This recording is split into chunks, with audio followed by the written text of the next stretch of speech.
আব্দুল্লাহ ইবনে মাসউদ রাদিয়াল্লাহু তাআলা আনহু থেকে বর্ণিত, তিনি বলেন, আমি নবী করিম সাল্লাল্লাহু আলাইহি ওয়াসাল্লামকে জিজ্ঞেস করলাম, ইয়া রাসূলুল্লাহ, কোন আমলটি আল্লাহ তাআলার নিকট সবচেয়ে বেশি প্রিয়?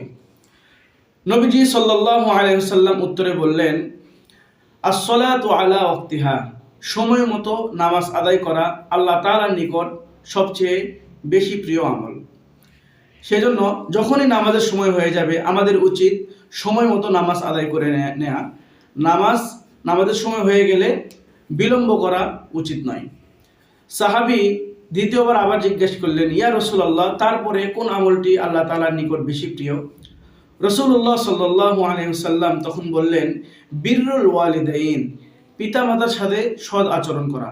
আমরা অনেক সময় অনেকেই পিতামাতার সাথে খারাপ ব্যবহার করি, অসৎ আচরণ করি, সেগুলো উচিত নয়। সেজন্য রাসূলুল্লাহ সাল্লাল্লাহু আলাইহি ওয়াসাল্লাম বলেছেন, বিররুল ওয়ালিদাইন, পিতামাতার সঙ্গে সৎ আচরণ করা। সাহাবী তৃতীয়বার আবার জিজ্ঞেস করলেন, ইয়া রাসূলুল্লাহ, তারপরে আল্লাহ তাআলার নিকট কোন আমলটি বেশি প্রিয়?